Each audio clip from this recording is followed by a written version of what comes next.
Hi నమస్తే. ఈరోజు నేను దబుల్ మసాలా చికెన్ దమ్ బిర్యానీ చేయబోతున్నాను. కాస్త స్పైసీగా ఉండి చాలా బావుంటుంది. క్రిస్మస్, సంక్రాంతి ఇవన్నీ వస్తున్నాయి కదా! వీటన్నిటికి కూడాను చుట్టాలొస్తారు కదా ఇంటికి. వాళ్ళకి మంచి బిర్యానీ మనం సర్వ్ చేయొచ్చు. మరి స్టార్ట్ చేద్దామా? Welcome back to Hindus family home recipes. ముందుగా చికెన్ కేజీన్నర తీసుకున్నాను. ఇందులో లెగ్ పీసెస్ ఎక్కువగా ఉండేటట్లు చూసుకోండి. ఈ బిర్యానీకి లెగ్ పీసెస్ వేస్తే చాలా బావుంటుంది. నేను ఈ లెగ్ పీసెస్‌తో పాటు చికెన్ ముక్కలు కూడా తీసుకున్నాను. కాస్త పెద్దవి. అంటే బిర్యానీ కట్ అనమాట. మనం స్పెసిఫిక్‌గా బిర్యానీ కట్ అని అడగాలి. చికెన్‌ని బాగా క్లీన్ చేసుకున్న తర్వాత దీంట్లో ఇందులో పసుపు, ముప్పావు స్పూను, 1:30 స్పూను ఉప్పు వేసుకోవాలి. అంటే ఈ చికెన్‌కి సరిపడా ఉప్పు వేసుకోవాలి. కచ్చాపచ్చాగా దంచిన పచ్చిమిర్చి 2 స్పూన్లు వేసుకోండి. అల్లం వెల్లుల్లి పేస్ట్ ఒక 2 స్పూన్లు వేసుకోవాలి.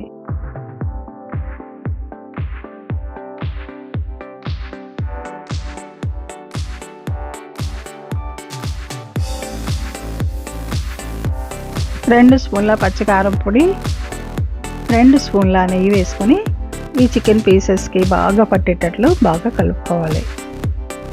ఇలా కలిపేసి ఒక 10 నిమిషాల పాటు పక్కన పెడదాము.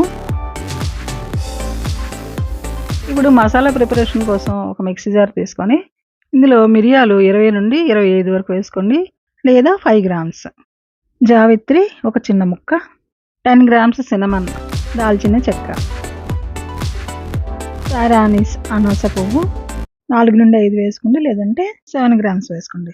మరాఠీ మొగ్గ, బిర్యానీ ఆకు లేదా బే లీఫ్ ఒక 3, 4 వేసుకుంటే సరిపోతుంది. తర్వాత ఇలాచీ అండి. ఇలాచీ ఇలాగా నేను చెప్పాను కదా మీకు 5-7 గ్రామ్స్ వరకు వేసుకోండి అన్నీను. ఒక్క దాల్చిన చెక్క 10 గ్రాములు వేసుకోవాలి. మిగిలినవన్నీ కూడాను 5-7 గ్రామ్స్ వేస్తే సరిపోతుంది. తర్వాత లవంగాలు, జాజికాయ చిన్న ముక్క వేసుకోవాలి. రాతి పువ్వు కొంచెం, షాజీరా ఒక స్పూను వేస్తే సరిపోతుంది. ఇప్పుడు ఇవన్నీ కూడాను ఈ దాల్చిన చెక్క అన్నీ కూడా పెద్ద పెద్ద ముక్కలు ఉన్నాయి కదా, చిన్న చిన్న ముక్కలుగా చేద్దాము. ఇలా చేసిన తర్వాత ఇందులో ధనియాలు వేయలేదు మనం. ధనియాలు కూడా వేసేద్దాం. సపరేట్‌గా మనం పౌడర్‌లు అవి వేయడం కంటే ఇందులో వేసి పౌడర్ చేసుకొని ఒకేసారి వేసుకుంటే సరిపోతుంది. 2 టేబుల్ స్పూన్ల ధనియాలు వేసుకొని శుభ్రంగా మెత్తని పౌడర్ చేసుకోండి. మసాలాలన్నీ కూడా పక్కా కొలతలతో నేను అన్నీ రాశాను కాబట్టి మీరు పాజ్ చేసుకొని ఒక పేపర్ మీద రాసుకుంటే మీకు కరెక్ట్‌గా వస్తుందనమాట. సో, ఇలాగా మెత్తని పౌడర్ చేసుకోవాలి. చూసారా? ఘుమఘుమలాడుతుంది మసాలా. చాలా అంటే చాలా మంచి మసాలా ప్రిపేర్ అయ్యింది. ఈ మసాలాలో మనం ఇలాచీలు కాస్త ఎక్కువ వేసాం కదా! గ్రీన్ ఇలాచీ తీసుకోండి. ఇలా తీసుకుంటేనే ఈ డబుల్ మసాలా బిర్యానీకి చాలా బావుంటుందనమాట. సో, ఈ మసాలా అంతా వేసేసిన తర్వాత ఇందులో ఒక పావు లీటరు పెరుగు వేసుకోవాలి. ఇందులో ఒక కట్ట కొత్తిమీర పడుతుందండి. కొంచెం పక్కన పెట్టి కొత్తిమీర వేసేయండి. కట్ చేసి వేయండి. పుదీనా ఆకులతో సహా అలా వేసేయాలి. కట్ చేయొద్దు. సో, పుదీనా హాఫ్ కట్ అయితే సరిపోతుంది.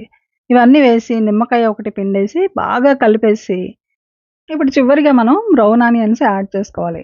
ముందు ఈ మసాలాలన్నీ కూడా కలిపిన తర్వాత నేను చెప్పిన ప్రొసీజర్ ప్రకారం కలపండి. అన్నీ కలిపిన తర్వాత కాసేపు ఒక 10 నిమిషాలు పక్కన పెట్టి లాస్ట్‌లో బ్రౌన్ ఆనియన్స్ యాడ్ చేసుకోండి. నేనైతే ఇంట్లో ప్రిపేర్ చేశాను బ్రౌన్ ఆనియన్స్. సో, అందుకనే టేస్టీ వస్తుంది కదా! బాగా మంచి టేస్ట్ వస్తుంది. బయట కొన్నివి ఉంటాయి గానీ, అది ఎండిపోయి ఉంటాయి. నాకెందుకో నచ్చట్లేదు. అందుకే నేను ఇంట్లో ప్రిపేర్ చేసుకున్నాను. సో, ఇవన్నీ కలిపేసి ఒక గంట సేపు పక్కన పెట్టేయండి. 1 అవర్ పాటు ఖచ్చితంగా మ్యారినేట్ చేయాలి. లేకపోతే బిర్యానీ టేస్ట్ రాదనమాట. సో, 1 అవర్ తర్వాత మనం బిర్యానీ హండీ తీసుకొని స్టవ్ మీద పెట్టి అందులో ఇవన్నీ కూడాను ఈ చికెన్ అంతా వేసేయండి. మసాలాతో పాటు మొత్తం అంతా వేసేయండి. వేసేసి అప్పుడే స్టవ్ వెలిగించొద్దు. మనం బ్రౌన్ ఆనియన్స్, ఉల్లిపాయలు వేయించినటువంటి ఆయిల్ ఉంటుంది కదా! ఆ ఆయిల్ ఒక 2-3 టేబుల్ స్పూన్ల ఆయిల్ వేసుకోవాలి. బిర్యానీ కదా! కాస్త ఎక్కువ నూనె పడుతుంది. ఇప్పుడు ఒకసారి మొత్తం అంతా బాగా కలపండి. నూనె వేసాం కదా! నూనె వేసిన తర్వాత ఈ బిర్యానీ హండీలో అప్పుడే స్టవ్ వెలిగించలేదు మనం. సో, ఇందులోని ఒకసారి బాగా మొత్తం అంతా కలిపి సర్దేసి పెట్టండి. ఈ లెగ్ పీసెస్ అన్నీ కూడాను పైకి వచ్చేటట్లు సెట్ చేసుకొని స్టవ్ వెలిగించాలి ఇప్పుడు. ఇలా సెట్ చేసేయండి ముందు. ఇలా సెట్ చేసిన తర్వాత స్టవ్ వెలిగించేసి ఇది ఒకవైపు ఉడుకుతూ ఉంటుంది. ఇంకొక వైపు మనం రైస్ పెట్టుకుందాం. కేజీన్నర చికెన్‌కి నేను కేజీ బియ్యం తీసుకున్నాను.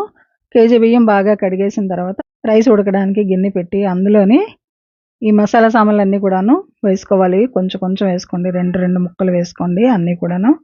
ముఖ్యంగా రాతి పువ్వు, దాల్చిన చెక్క, బిర్యానీ ఆకు, కొత్తిమీర, పుదీనా కొంచెం ఇవి వేసుకోండి. కొంచెం ఇలాచి, లవంగాలు కూడా వేసుకోవచ్చు. ఇందులో కాస్త ఉప్పు వేసుకోవాలి. ఈ రైస్‌కి సరిపడా ఉప్పు 1 స్పూన్ పడుతుంది. చూసుకొని మీరు వేసుకోండి. దీనికి మూత పెట్టేసి దీన్ని కాస్త ఉడకనిద్దాము. ఈలోపు మనం కర్రీ ఎంతవరకు వచ్చిందో చూద్దాం పదండి. సో, కర్రీ చిన్న మంట మీద మనం ఉడికిస్తున్నాం కదా! రైస్ ఉడకాలి కదా! రైస్ అందుకని ఇది చిన్న మంట మీద ఉడికించుకుంటూ ఉందామనమాట. మనం మూత పెట్టేస్తే దీని నుంచి వాటర్ వచ్చేసి ఇది ముక్కలు విడిపోతాయనమాట. చికెన్ ముక్కలు విడిపోతాయి ఇలాగా. కాస్త ఉడికిన తర్వాత అప్పుడు మనం మూత పెడదాము. సో, ఇప్పుడైతే ఇలాగా కొంచెం కొంచెం ఉడికింది కదా! ఇప్పుడు మనం మూత పెట్టేద్దాము. మూత పెట్టేసి ఒక్క 10 నిమిషాలు ఉడకనిద్దాం. ఆవిరి బయటికి వెళ్ళకుండా ఉడకనిద్దాం. ఒకవైపు రైస్ ఉడుకుతుంది. ఒకవైపు ఇది కూడా ఉడుకుతుంది. 10 నిమిషాల తర్వాత రైస్ ఉడికిపోయింది చూడండి. రైస్ ఉడికిన వెంటనే మనం రైస్‌ని ఫిల్టర్ చేసేసి చికెన్‌లో వేసేయాలనమాట. చికెన్ ఉడికిందా లేదా అని చూసుకోవద్దు. చిన్న మంట మీద చికెన్ ఉడికిస్తే సరిపోతుంది. 10 నిమిషాలు ఉడికింది కాబట్టి పర్ఫెక్ట్‌గా ఉడుకుతుందనమాట. ఈ రైస్‌తో పాటు మరి కాస్త ఉడుకుతుంది. దమ్ అవుతుంది. సో, నో ప్రాబ్లమ్ చక్కగా మెత్తగా ఉడికిపోతుంది. నేను ఆల్రెడీ కుంకుమ పువ్వు నీటిలో వేసి నానబెట్టాను. అది వేసేస్తున్నాను. ఖచ్చితంగా కుంకుమ పువ్వు ఇందులో వెయ్యాలి. కుంకుమ పువ్వు కాస్త ఎక్కువే వేయండి. వేస్తేనే ఆరోమేటిక్‌గా ఉంటుంది. ఆ ఫ్లేవర్ చాలా టేస్టీగా ఉంటుంది. టేస్ట్, ఫ్లేవర్ 2 వస్తాయన్నమాట. మరి కాస్త వాటర్ కూడా వేసుకోవాలి. ఒక చిన్న టీ గ్లాస్ అంత వాటర్ వేసుకోండి. ఈ బిర్యానీ కాస్త మెత్తగా అయితేనే బావుంటుంది. అంటే రైసు పలుకు పలుకుగా ఉండకుండా కొంచెం మెత్తగా వస్తే ఈ బిర్యానీ మంచి టేస్ట్ వస్తుందనమాట. దీనిపైన కొత్తిమీర, పుదీనా, బ్రౌన్ ఆనియన్సు, నెయ్యి ఇవన్నీ కూడా వేసేసి సిల్వర్ ఫాయిల్‌తో కవర్ చేసేసుకుందాము. లేదా మీకు బిర్యానీ హండీ మీద మంచి మూత ఉంటే దాంతో కవర్ చేసుకొని దమ్ పట్టించుకోండి. ఒక 2, 3 నిమిషాలు హై ఫ్లేమ్‌లో పెట్టి తర్వాత కంప్లీట్‌గా సిమ్‌లో పెట్టేసి దమ్ పట్టించాలి. 15 నిమిషాల పాటు దమ్ పట్టించిన తర్వాత స్టవ్ ఆఫ్ చేసిన వెంటనే మూత తీయకుండా 10 నిమిషాల పాటు అలా వదిలేయాలి. అప్పుడు ఓపెన్ చేసి చూస్తే చూడండి బిర్యానీ రెడీ. చాలా బాగా వచ్చింది. చాలా చక్కగా వచ్చింది. మెత్తగా ఉడికి చాలా టేస్టీగా వచ్చిందనమాట. అస్సలు తింటే అసలు వదలరు. ఇలాంటి బిర్యానీయే మళ్ళీ మళ్ళీ చేసుకుంటారు. మనం వేసిన వాటర్ కరెక్ట్‌గా సరిపోయింది. చూసారా మెత్తగా వచ్చింది. డబుల్ మసాలా చికెన్ దమ్ బిర్యానీయా, మజ్జాక చాలా టేస్టీగా వచ్చింది. చాలా చాలా బావుంది. ఇలాంటి బిర్యానీ ఇలాంటివి ఇంకా ఇంకా చాలా చేయబోతున్నాను. క్రిస్మస్‌కి, సంక్రాంతికి ఈ బిర్యానీని ట్రై చేయండి. ట్రై చేసి మీకెలా వచ్చిందో నాకు కామెంట్ చేయండి. లైక్ చేసి సబ్స్క్రైబ్ చేసుకోండి.